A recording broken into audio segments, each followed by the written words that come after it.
Hello everyone, कैसे हैं सब लोग। This is me Nidhi Gupta, your English coach. आज का सेशन ऑन डिमांड सेशन है क्योंकि स्टूडेंट्स की बहुत ज़्यादा क्वेरी आती है, मैम हमको क्वेश्चन देखते टाइम समझ नहीं आता उसका आंसर कैसे करना है।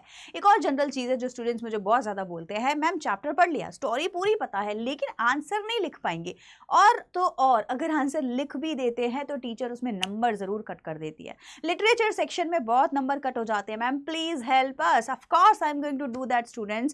आज का सेशन मैं आप लोगों के लिए इसीलिए लेकर आई हूँ so that we will learn the art of writing answers.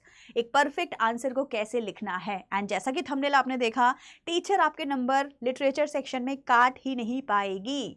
सो बहुत सारे ट्रिक्स एंड टेक्निक्स मैं आपको बताऊंगी एक अच्छा आंसर लिखने के लिए।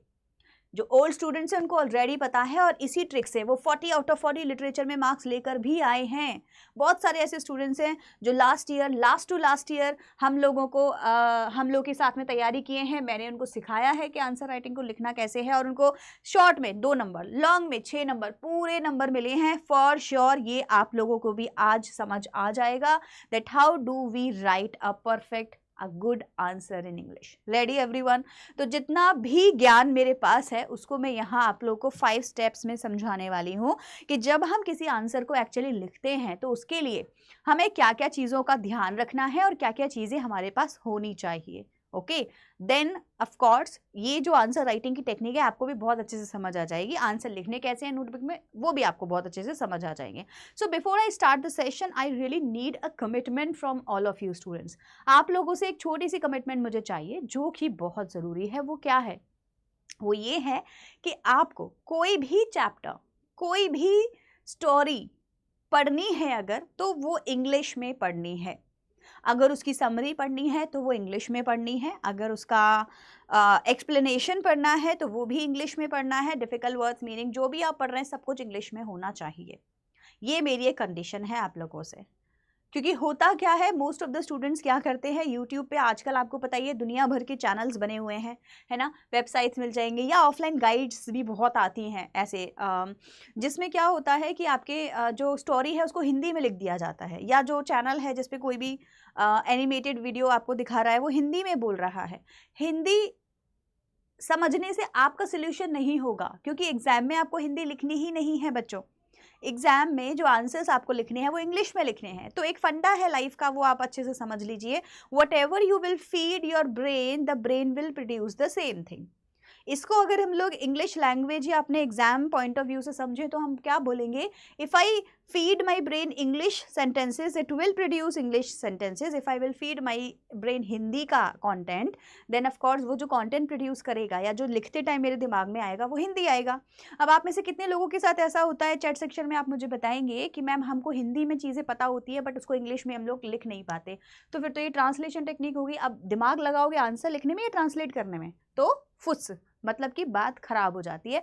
ये नहीं करना है आपको। तो इसका अल्टीमेट सोल्यूशन क्या है, आप जो भी कुछ पढ़ रहे हैं वो आप इंग्लिश लैंग्वेज में ही पढ़ेंगे।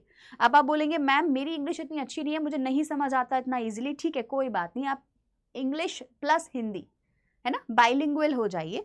ऐसे किसी टीचर से पढ़िए जो दोनों लैंग्वेजेस में पढ़ाए, या फिर मान लो मैं आपको हिंदी में समझा भी रही हूँ तो कोई बात नहीं, यहाँ इंग्लिश में लिखा भी हुआ है और मैं आपको एक्सप्लेन करके भी बता रही हूँ। ऐसे पढ़िए। जो एनिमेटेड बच्चे वीडियो देख के कह देते हैं ना मुझे हो गया है मैम, या बस पॉइंट्स देख के कह देते हैं मैम मेरा तैयार हो गया है चैप्टर, वो टोटल हिंदी होता है। You know this what I am saying. और अगर आपको वो वीडियो अच्छी भी लग रही है आप देख लीजिए, लेकिन उसके बाद में अपना चैप्टर इंग्लिश में पूरा ज़रूर पढ़िए। इसके कहीं क्वेश्चन आंसर वेबसाइट्स पे दिख रहे हैं तो उनको पूरा ज़रूर पढ़िए, तभी आप इसको करेंगे। अच्छा, ये तो कंडीशन थी, ये रिजल्ट नहीं है, ये कंडीशन है। ट्रिक्स तो अभी शुरू होंगी कि आंसर को लिखना कैसे है, बट एक कंडीशन, इंग्लिश में कॉन्टेंट को पढ़ना है। क्लियर हो गया बच्चों? आगे बढ़ते हैं। So how to write a good answer in English, कैसे लिखना शुरू करेंगे कि हमारे फुल नंबर आएंगे। सबसे पहले आपने अगर मेरी प्रीवियस क्लासेस ज्वाइन की होंगी या आपके किसी सीनियर ने ज्वाइन की होगी जिसने भी आपको रेकमेंड किया है और जिसकी वजह से आप आज मेरा वीडियो देख रहे हो, मैंने हमेशा बच्चों को बोला है कि अपने क्वेश्चन के आंसर में एक प्रॉपर कॉन्टेक्स्ट लिखो। तो कॉन्टेक्स्ट की शुरुआत हुई कैसे, जब मेरे से किसी ने कोई क्वेश्चन किया, ठीक है, अब उस क्वेश्चन में जो आंसर मुझे लिखना है, मुझे स्टार्टिंग ही नहीं समझ आएगी कि मैं कैसे लिखूं। ये बहुत बच्चों के साथ होता है, स्टार्टिंग ही नहीं समझ आएगी। एक बार स्टार्ट करना शुरू कर देंगे तो शायद लिखते जाएं, शायद कुछ ना कुछ याद आता जाएगा, लेकिन स्टार्टिंग ही नहीं होती। कुछ बच्चे बिकॉज से स्टार्टिंग कर देते हैं, व्हेन से स्टार्टिंग कर देते हैं, जो कि बिल्कुल गलत है। हम ऐसे नहीं कर सकते, हम कोई सेकंड क्लास के बच्चे थोड़ी हैं। Why did he cry, he cried because, हम ऐसे नहीं लिख सकते आंसर। हमारा आंसर एक 10th क्लास के बच्चे का एक्सप्लेनेटरी आंसर होना चाहिए, तभी टीचर मेरे को 2 नंबर देगी। 2 लाइनें लिखने के लिए टीचर मुझे 2 नंबर नहीं दे रही है, 5 से 6 लाइनें लिखने के लिए टीचर मुझे 2 नंबर देगी।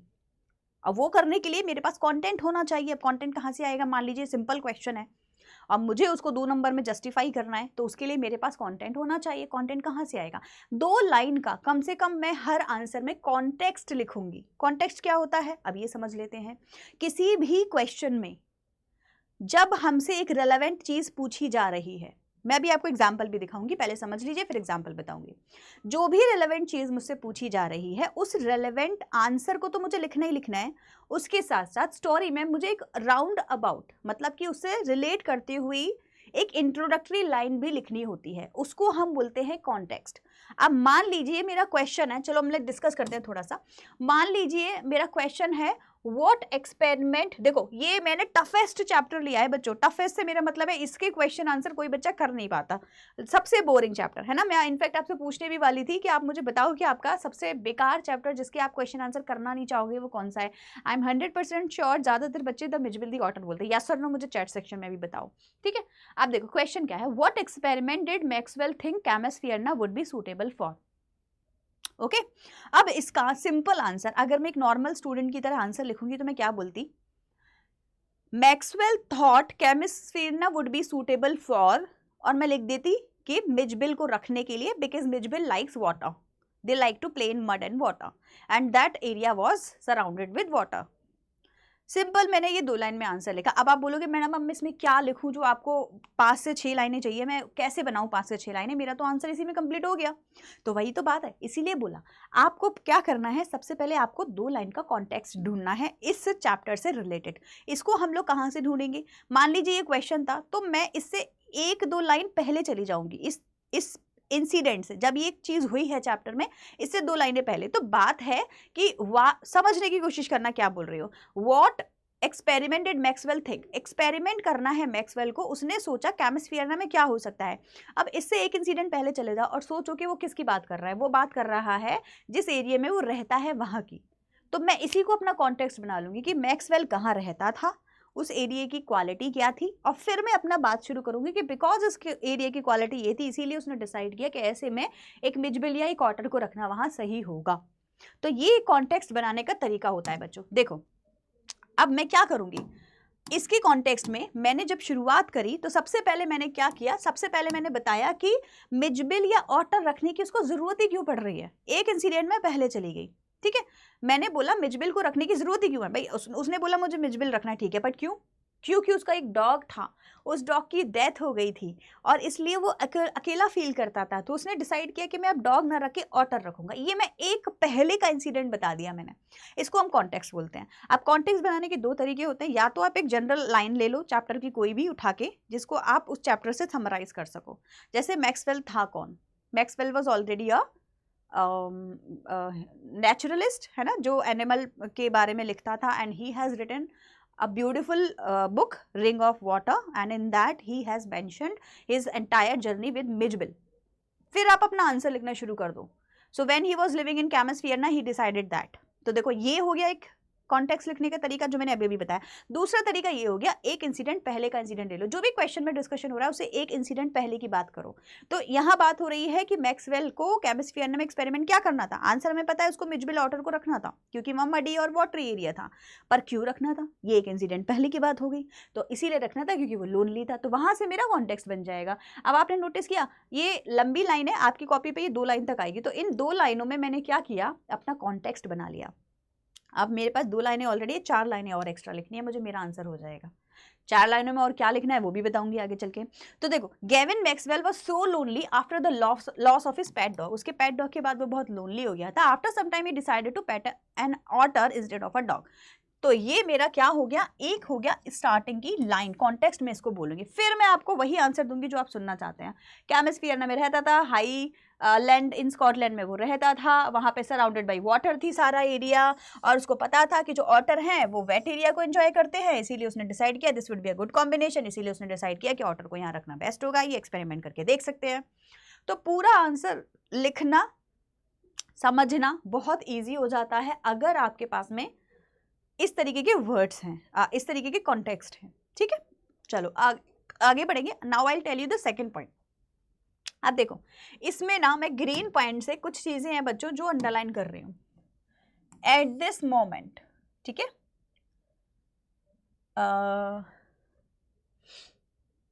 एक second. Gavin Maxwell was so lonely after the loss of his wife. After some time, he decided to pet an animal. At this moment, Gavin was living in a cottage in the West Island. This was the place which was surrounded by water. Since he knew the water, तो एक sense हो गया। इसमें तो बहुत कम है जो phrases मैंने यूज किए हैं, लेकिन जो दूसरा पॉइंट है जो मैं अब आपको बताने वाली हूँ, I was thinking I underline, but इसमें बहुत कम चीजें मिली हैं। The second point, use phrases and linking words in your answer for sure. तो पहले तो हमने कॉन्टेक्स्ट लिख ही लिया, उसके बाद में हमें क्या करना है, बहुत अच्छे फ्रेजेस एंड बहुत अच्छे लिंकिंग वर्ब्स हैं जो हमें ऐड करने हैं। They are different from keywords, they are the linking verb जो हम ग्रामर एंड वोकेबलरी का पार्ट में काउंट करते हैं, जैसे कि moreover, however, having said that, nonetheless, therefore, consequently, ये हमारे लिंकिंग वर्ब्स होते हैं, या आप इनको कंजक्शंस भी बोल सकते हैं, कई नामों से जाना जाता है इनको। मैं आपको यहाँ पे एक लिस्ट ऑफ दीज फ्रेजेस देने वाली हूँ। पहले मैं आप लोगों को इनकी दिखा दूंगी एग्जैक्टली क्या है, एंड आई एम श्योर सबको इसके मीनिंग पता है। जिसका नहीं पता होगा मुझे पूछ लेना कॉमेंट सेक्शन में, I will reply more on that. It's very important students कि आप इनका एक स्क्रीनशॉट अभी के अभी लेके रख लेना। while writing the answer use them, इनको आपको यूज करना है, ये आंसर टेक्निक में बहुत काम आते हैं। किस तरीके से लिखना है वो भी मैं आपको आगे चल के बताऊंगी। तो जैसे आप किसी स्टेटमेंट को बोल रहे हैं तो उसी स्टेटमेंट को और कंटिन्यू करना है तो मोरओवर बोल दीजिए, कंट्रास्ट में लिखना है तो हाउएवर लिख दीजिए। और आप मेरे कभी क्वेश्चन आंसर की क्लास में आइए, मेरे हर आंसर में आपको ये वर्ड्स दिखेंगे। फ़ायदा होता है, टीचर को लगता है बच्चे की वोकेबलरी एलिवेटेड है, अच्छी वोकेबलरी यूज़ कर रहा है बच्चा, तो वो आपको नंबर देती है। इस तरीके से नंबर नहीं कटते हैं। तो कॉन्टेक्स्ट लिख के दीजिए 2 लाइन का, फिर आप क्या करिए, ऐसे वर्ड्स लिखिए, फ्रेजेस को सीखिए लिखना। कैसे कैसे फ्रेजेस है जो आप in the starting of the story लिख सकते हैं। कैसे स्टार्ट करेंगे, देखा आपने, एट दिस मोमेंट वहाँ पे लिखा हुआ था already. So along with that, having said that, however, moreover, in addition to that, needless to say, likewise, whereas, बहुत सारे हैं ऐसे। तो मैं तो यहाँ पे मेन एट दिस मोमेंट, मैं तो यहाँ पे मेन कुछ आपके लिए लिख लाई हूँ। nonetheless, है ना, where in, बहुत हैं। लाइकवाइज हम लोग यूज़ करते हैं जब हमें बोलना हो सिमिलरली, तो हम एक सिमिलरली फ्रेज भी यूज़ कर लेते हैं, सिमिलरली, है ना। कॉन्सिक्वेंटली यहाँ नहीं लिखा हुआ था ना शायद से, सो की जगह कॉन्सिक्वेंटली यूज़ कर सकते हैं। Summing up, to sum up, ये भी बोल देते हैं, टू सम अप, है ना। तो ये सारे के सारे फ्रेजेस बच्चों आपके काम के हैं। आई होप आपको दिख रहा होगा, मैंने ग्रीन कलर से लिख दिया, I am sorry, but you can take a screenshot and then मैं ये पूरे लाइन आपको डिस्क्रिप्शन में भी एक बार लिख के दे दूंगी अगर आपको सच में समझ आ रहे हैं तो। ठीक है, कैसे यूज़ करेंगे, अपार्ट फ्रॉम दैट कैसे यूज़ करेंगे इनको मैं आगे चल के आपको बताऊंगी। इसके बाद में मोस्ट इंपॉर्टेंट थिंग, पूरे सेशन की सबसे इंपॉर्टेंट जान आपके क्वेश्चन का, आपके आंसर राइटिंग की जो जान है ना, बैकबोन है, वो होते हैं उस आंसर के कीवर्ड्स। कीवर्ड्स को लिखने का तरीका बहुत ज़्यादा ज़रूरी है। अब देखो, ये टेक्निक ना मुझे मेरे पीजी में समझ आई थी, आपको 10th में बता रही हूँ, कितनी बड़ी बात है। देखो, पोस्ट ग्रेजुएशन में कुछ ऐसे सब्जेक्ट्स हुआ करते थे जो मुझे बिल्कुल पसंद नहीं आते थे। ओके, प्रोफेशनल डिग्री ली थी मैंने जब टीचिंग की, तो वहाँ पे भी बहुत सारे ऐसे सब्जेक्ट्स होते हैं, जैसे कि हम लोगों को फ़िलासफ़ी पढ़नी पड़ती है, टीचिंग का पार्ट होता है ये, है ना, और सिद्धांत, ये सब मतलब काफ़ी कुछ पढ़ना रहता है, तो वो समझ नहीं आता। तो वहाँ पे मेरे मेंटोर ने मुझे बोला कीवर्ड्स को लर्न करिए। जब आप कीवर्ड्स लर्न करते हैं तो क्या होता है ना, उस चैप्टर का आप लेआउट पूरा अपने माइंड में सेट कर लेते हैं, आपको पूरा ओवरऑल व्यू मिल जाता है उस चैप्टर से रिलेटेड। फिर उन कीवर्ड्स को आप अपने आंसर में लिखेंगे तो जो टीचर है वो पता है क्या कर रहा है, वो देख रहा है, अरे इस बच्चे ने ये लाइन लिखी है, अरे इस बच्चे ने ये वर्ड लिखा है, ये तो बुक में था, मतलब ये बच्चा चैप्टर पढ़ के आया, किसी वेबसाइट से आंसर राइटिंग नहीं कॉपी करके आया। गुड, तो वो टीचर पे एक माइंड पे उसके इंप्रेशन क्रिएट करता है और वो टीचर खुश हो जाती है आपका आंसर देखे, ये काम हमको करना है बच्चों। तो हर चैप्टर से कीवर्ड्स को अंडरलाइन करके रखिए जिससे वो आपको चैप्टर पूरा समझ आ जाए। अब जैसे लेंचो वाले चैप्टर की अगर मैं बात करती हूँ, आपका चैप्टर नंबर 1 है ना, तो उसने ड्रॉप्स को क्या बोला, वो बाहर गया तो कब गया, जब उसके बच्चे खाना खा रहे थे, डाइनिंग टाइम चल रहा था या क्या चल रहा था। शावर को उसने क्या बोला है, एटलीस्ट डाउन पॉर और एटलीस्ट अ शावर, कीवर्ड उसने ऐसा यूज़ किया हुआ है बारिश के लिए कि काश बारिश हो जाए। जब बाहर बारिश हुई, ओले पड़े, सब कुछ कैसा हो गया था, as white as salt, salt की तरह ऐसे लग रहा था पूरे में सॉल्ट सॉल्ट छिड़क दिया हो, ये हो गया। कॉइन्स को उसने क्या बोला, the big coins were 10 cent and the small coins were 5 cent. ये कीवर्ड्स होते हैं हर चैप्टर के, आपको पता होनी चाहिए इस तरीके से। एक चैप्टर आप लोगों को कराती हूँ, देखो madam rights the bus chapter सबने किया हुआ है, ठीक है। अगर मैं आपको बोलूँ कि इस चैप्टर के मुझे कीवर्ड्स बताओ तो आप लिख पाओगे? जितनी इन्फॉर्मेशन वल्ली ने कलेक्ट की थी अपने टाउन पे जाने के लिए, आने के लिए, वो सब आपके कीवर्ड्स में आते हैं। अच्छा, ये क्या थी, उसकी स्ट्रॉन्ग डिजायर थी। The mind of the passengers kindle into her dream, उसके ड्रीम में किंडल करते थे, उसके माइंड में हमेशा चलते रहते थे। And she had the earnest desire to travel in the bus and go to the town once at least in her life. ये पूरा कीवर्ड हो गया आपके लिए। अगर आपको ये आते हैं ना तो पता क्या होता है, इनमें ही 1-2 लाइनें ऊपर नीचे लिख के आप पूरा आंसर लिख सकते हो अपना, अगर आपको पता होता। मान लीजिए मैं आपको पूछूं, बताओ भी Valli, how did Valli prepare her first trip या ट्रैवल। तो अब इस आंसर को लिखने के लिए आपको क्या क्या चाहिए, पूरा आंसर नहीं, बस कीवर्ड्स चाहिए। मतलब आपको पता होना चाहिए टाउन 6 माइल था, तो आप अपने आप से लिख पाएंगे कि टाउन वो 6 माइल्स अवे। फिर आपको पता होना चाहिए फेयर कितना था, 30 पैसे फ्रॉम वन साइड एंड 30 पैसे फ्रॉम अनदर साइड, टोटल हो गया 60 पैसे, है ना। और इसमें आप ये भी बताइए कि प्राइस तो बहुत कम था but for Valli it seems a Fortune. ये पूरी आपके लिए क्या है, कीवर्ड है जो आपके आंसर में मिलेगी आपको। इसके अलावा आप और क्या बता सकते हैं, one side journey to the task to the town took 45 minutes, 45 minutes का टाइम ले रही थी, है ना। और उसने क्या किया, उसने बहुत ही केयरफुली प्लान किया। और इसके लिए एक और कीवर्ड है जो यहाँ पे यूज होता है, she planned and replanned and calculated and recalculated. ये आप पूरा लिखिए। देखो आपका आंसर भी बड़ा होता जा रहा है जितना आप चाह रहे हैं, और आप प्रॉपर चीज़ भी लिख रहे हैं और आप कीवर्ड्स भी लिख रहे हैं। टीचर खुश हो जाएगी कि हाँ चैप्टर पढ़ के आया है बच्चा। मेन क्या होता है, एक कीवर्ड से 2 फायदे होते हैं। एक तो हमको पूरा चैप्टर याद हो जाता है, कीवर्ड्स को याद नहीं करना है, कीवर्ड्स की हेल्प से चैप्टर याद हो जाता है, बच्चों को रहता है। मैं जब भी कीवर्ड्स कराती हूँ ना, भी एग्जाम टाइम पे फिर से कराऊंगी आप लोगों को, सब चैप्टर की अंडरलाइन करके दूंगी। बच्चे बोलते हैं मैम इनको याद करना है क्या, नहीं, आप उल्टा क्यों चलते हो, नेगेटिव ही क्यों चलता है आपका माइंड। इनकी वजह से आपको चैप्टर लर्न हो रहा है, चैप्टर का ही तो पार्ट है। कितनी बार लेंचो चैप्टर पढ़ लिया होगा, सोचो कितनी बार टाइगर इन द ज़ू पढ़ लिया होगा अब तक। जो आपके क्या वीकली टेस्ट होते हैं उसमें पढ़ा होगा, है ना। उसके बाद में हाफ ईयरली होंगे उसमें पढ़ा होगा, प्री बोर्ड हुए होंगे उसमें पढ़ा होगा। कितनी बार पढ़ लिया वो चैप्टर, फिर भी आपको कीवर्ड्स को लर्न करना पड़ेगा। Makes no sense. चैप्टर आपको ऑलरेडी आता है, उनसे आपको हेल्प हो जाएगी चैप्टर को और अच्छे से उसकी आउटलाइन बनाने में, पूरा समराइज करने में। तो कीवर्ड्स का एक फ़ायदा होता है, चैप्टर बहुत अच्छे से समझ आ जाता है। दूसरा जो मोस्ट इंपॉर्टेंट फ़ायदा है वो ये है, टीचर पे अच्छा इंप्रेशन क्रिएट होता है। टीचर को लगता है आप चैप्टर को पढ़ के आए हैं। तो आप एक छोटी मोटी गलती भी करेंगे ना, तो वो ई को मान लीजिए ऐसा लगाना नहीं था, आपने लगा दिया, काट के पूरे 2 नंबर दे देगी, बोलेगी मेहनत तो की है बच्चे ने, थोड़ी सी गलती हो गई है, कोई बात नहीं, इग्नोर कर सकते हैं। बट आपके आंसर ही अगर इस तरीके के होंगे 2-2 3-3 लाइनों के, वो भी इतनी सिंपल लैंग्वेज में जिसमें कोई कीवर्ड ना हो, तो चाहकर भी अगर वहाँ कोई मिस्टेक होगी तो टीचर नंबर काटेगी। तो इम्प्रेस करना है ना टीचर को, तो राइट इन कीवर्ड्स। हर चैप्टर के कीवर्ड्स मैं आपको दूंगी, आप लोग को मुझे कमेंट सेक्शन में बताना है। जितने ईगर आप लोग होंगे इस सेशन के बाद कीवर्ड्स को समझने के लिए, उतने ही जल्दी मैं आपके लिए ऐसे सेशंस लेके आऊँगी, ठीक है। चलो, सो ऐसे ही जैसे कि कितने बजे पहुँचेगी, कितने बजे आएगी, ये पूरा मैंने यहाँ पे उसका क्या किया, पूरा एकदम तैयारी उसने जिस तरीके से की थी वो पूरा लिख दिया। फ़ायदा क्या होगा इससे मैम, ऑफकोर्स मैंने आपको बता ही दिया है। एक तो आपका चैप्टर पूरा रिवाइज हो जाएगा, पूरा माइंड में सेट हो जाएगा, दूसरा टीचर इंप्रेस होगी। इस तरीके के कीवर्ड्स लिखना बहुत ज़्यादा ज़रूरी होता है। Next, check the tense of the question. बहुत बड़ी मिस्टेक जो स्टूडेंट्स करते हैं, सबसे पहला हमने देखो अभी भी क्या सीखा, कॉन्टेक्स्ट बनाना सीखा। उसके बाद में मैंने आपको क्या बोला, फ्रेजेस जरूर यूज कीजिएगा।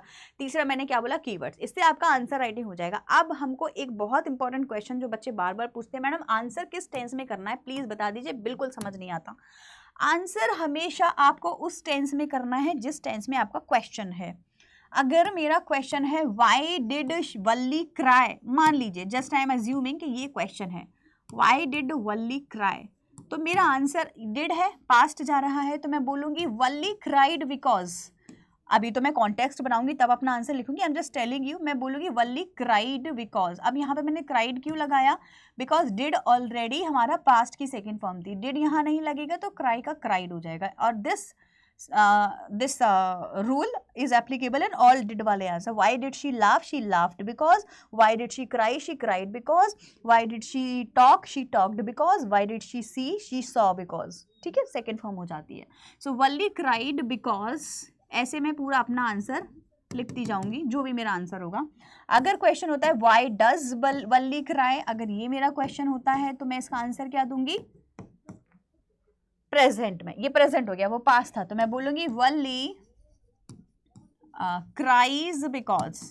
अब मैं इस तरीके से लिखना शुरू कर दूंगी। तो मैंने देखो पास्ट में क्वेश्चन था तो पास्ट में आंसर लिखा, प्रेजेंट में क्वेश्चन है तो प्रेजेंट में। तो टेंस का जो कंफ्यूजन है आई होप सब बच्चों का क्लियर हो गया होगा। मैम किस टेंस में लिखना होता है, आपका क्वेश्चन जिस टेंस में होगा उसी टेंस में आपका आंसर जाएगा। ओके, और हम ये टेंस चेंज नहीं कर सकते अनलेस एंड अनटिल कोई ऐसा क्वेश्चन है जो पास्ट से शुरू होकर प्रेजेंट में जा रहा है या प्रेजेंट में बात करते करते पास्ट में जा रहा है। अदरवाइज पूरे आंसर में आपको एक ही टेंस को अप्लाई करना होता है। बहुत सारे बच्चे ये गलती कर देते हैं, प्रेजेंट में बोल रहे होंगे फिर पास्ट में चले जाएंगे, पास्ट में बोल रहे होंगे प्रेजेंट में टीचर नंबर काट लेती है। मैं मजाक नहीं कर रही हूँ और मैं आपको इसीलिए ये चीज़ पहले से बता रही हूँ ताकि आप अपने बोर्ड एग्जाम में नंबर ना कटवा के आए। ठीक है, तो टेंस का आपको स्पेशल ध्यान रखना होता है। प्रेजेंट है तो प्रेजेंट, पास्ट है तो पास्ट। हाँ, बोला जा रहा है, ज़रूरत है टेंस में कि प्रेजेंट से पास्ट में जाना है तो आप करके दो, अदरवाइज ये बहुत ही अंडररेटेड टेक्निक है। बच्चे, आप किसी की भी आंसर कॉपी देखो, हर कोई बच्चा टेंसेस को वहाँ मिक्स करता है।